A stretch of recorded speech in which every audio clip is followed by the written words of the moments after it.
Assalamualaikum warahmatullahi wabarakatuh. Halo semuanya, jumpa lagi di channel aku Arjun Niswa. Baik teman-teman, kali ini aku kepengen share tentang hal-hal kecil yang bisa membuat kita menjadi magnet rezeki atau magnet uang. Nah, jadi dengan kita membiasakan hal-hal kecil ini, insya Allah kita bisa menarik rezeki gitu ya teman-teman. Rezeki akan datang jadi lebih mudah, karena balik lagi, untuk menarik dari luar harus diperbaiki dari dalam ya. Harus diperbaiki dari pikiran, perasaan, dan tindakan kita yang memang menunjukkan kita siap untuk menerima rezeki. Nah, seperti apa lengkapnya mengenai pembahasan ini? Simak terus videonya ya. Yang pertama adalah jangan memusuhi uang atau jangan komplain tentang uang. Oke, kenapa di sini spesifik tentang uang gitu ya? Karena memang uang itu kan sekarang kita gunakan untuk alat tukar. Jadi ya, roda perekonomian kita memang dari perputaran uang. Nah, jadi teman-teman, kalau teman-teman kepengen menjadi seorang magnet rezeki atau magnet uang, maka kita jangan memusuhi uang. Justru kita malah berteman sama uang, berteman baik dengan uang, menganggap uang itu sebagai sebuah ya kebahagiaan, sebuah keistimewaan gitu ya. Karena gini loh, kadang tanpa kita sadari kita itu sering komplain tentang uang. Contohnya nih, misalnya ya, kita itu sering ngeluh kita lagi nggak punya duit. It's okay, mungkin kenyataannya kita lagi nggak punya duit, nggak punya uang. Tapi jangan malah diluaskan energinya. Jadi ngomong ke si A, ke si B, di status ya, bikin caption, nggak punya duit, lagi galau nih, pusing masalah duit. Jangan ya teman-teman. Jangan komplain tentang uang. Cara ini udah aku terapin sejak aku berkarir, sejak awal aku berkarir, dimana waktu aku pertama kali kerja itu gajinya 500.000 rupiah per bulan. Ya, jadi guru honorer ya teman-teman. Tapi sebisa mungkin aku menahan diri untuk tidak ngomong bahwa gajiku itu kecil, bahwa gajiku itu sedikit gitu. Meskipun misalnya di lingkungan sekitar aku ini ya, banyak yang bilang atau mengeluh tentang uang, nggak punya uang, mengeluh tentang ekonominya, aku mencoba untuk menahan ya, nggak ikutan ngeluh tentang duit gitu. Duh, aku nggak bisa beli ini nih, aku nggak bisa beli itu nih. Jadi aku benar-benar menahan untuk tidak komplain masalah uang. Begitu juga ya, aku pernah punya pengalaman, nenek aku pernah nanya gitu ya, kamu penghasilannya cukup nggak sih dengan gaji yang mungkin menurut nenek aku itu sedikit gitu ya.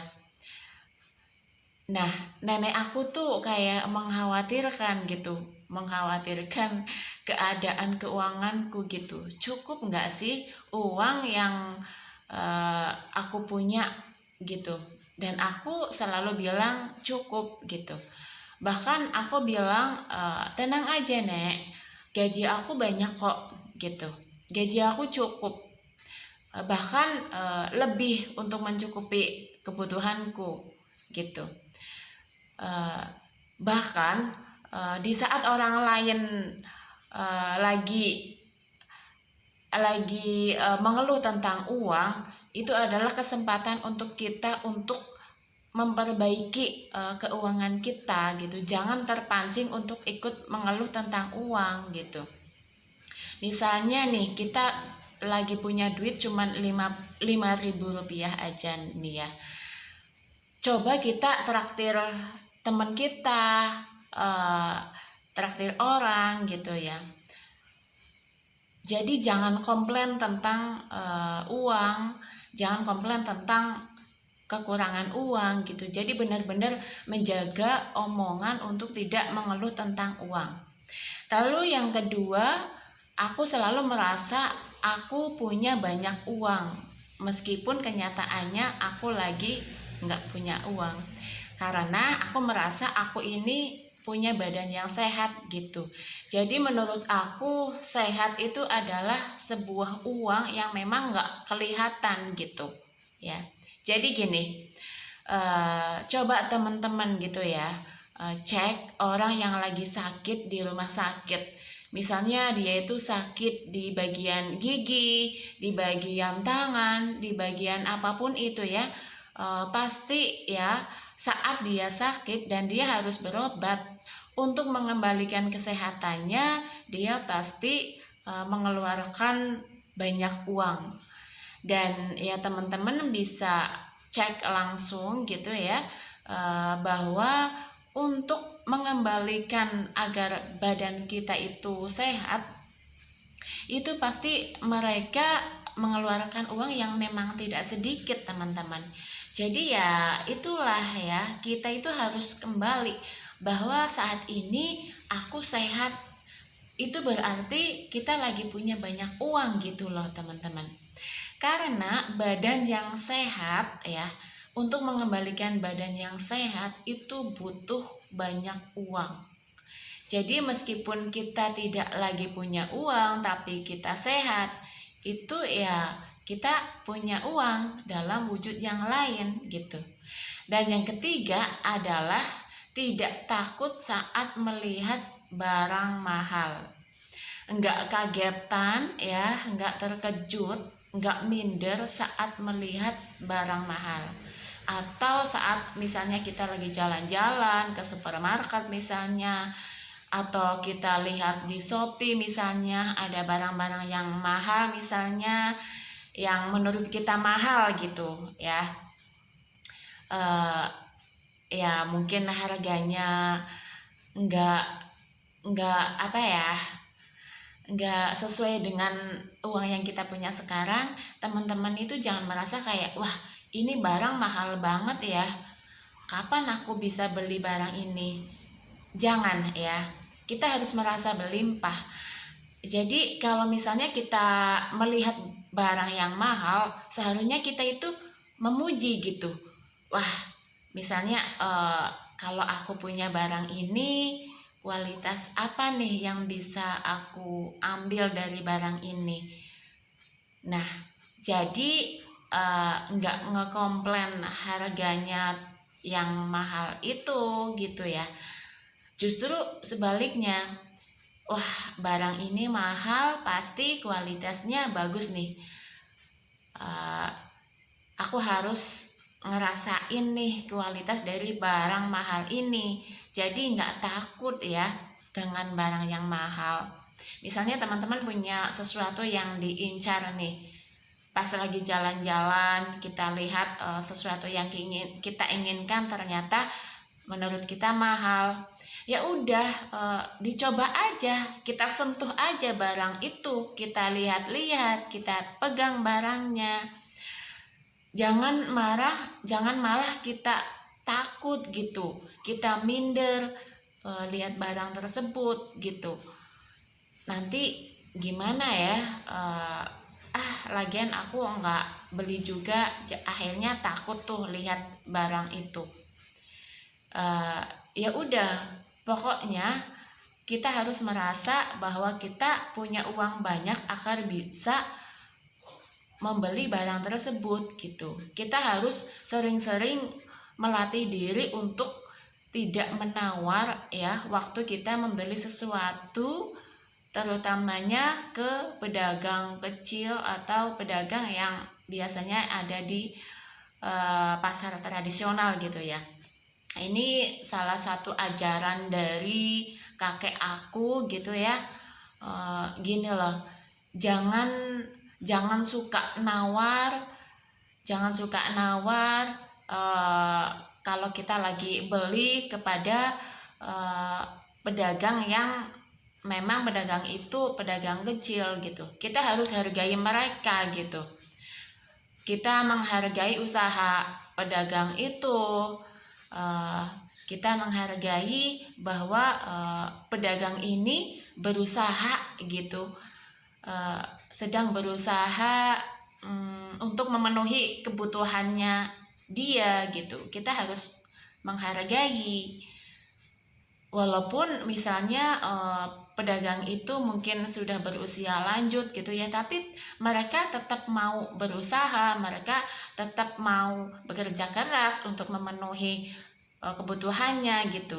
Jadi ini perlu kita hargai usaha mereka gitu. Makanya membeli barangnya itu ya diusahakan jangan sampai kita menawar gitu ya.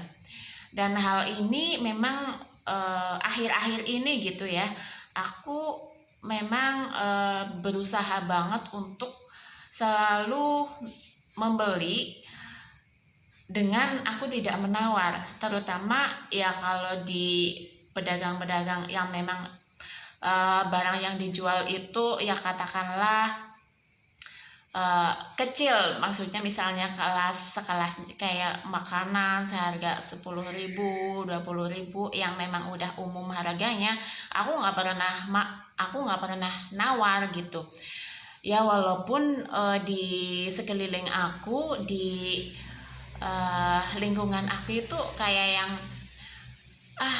beli salak 1 kilo seharga 6.000 aja mereka masih kepengen nawar ya, walaupun nawarnya itu cuma nggak seberapa, cuma 1.000 perak atau 500 perak, itu kayak masih sempet-sempetnya mereka itu nawar. Nah aku tuh kayak ya Allah, aku nggak mau nawar nih, ya Allah mampukan aku agar aku nggak selalu menawar ketika aku lagi membeli sesuatu. Itu yang akhir-akhir ini aku lagi praktekin, dan alhamdulillah memang kalau kita ya membeli barang dan kita nggak nawar, itu kayak rasanya tuh wah aku hebat nih, aku berlimpah nih, aku kaya nih. Itu yang aku rasakan, itu seperti itu ya. Dan untuk dapat merasakan bahwa kita itu berlimpah, kita itu kaya, kita itu banyak uang, itu memang bagi aku tuh suatu apresiasi kepada diriku sendiri ya, bahwa wah aku mampu nih, kayak gitu ya. Jadi karena aku merasa untuk mendapatkan perasaan yang seperti itu memang ya agak susah gitu ya, agak sulit. Jadi harus kita biasakan untuk kita menjaga perasaan kita agar selalu dalam perasaan berlimpah. Oke ya, mungkin cukup segitu aja sharing aku kali ini. Terima kasih, semoga bermanfaat untuk teman-teman semua ya. Terima kasih. Wassalamualaikum warahmatullahi wabarakatuh.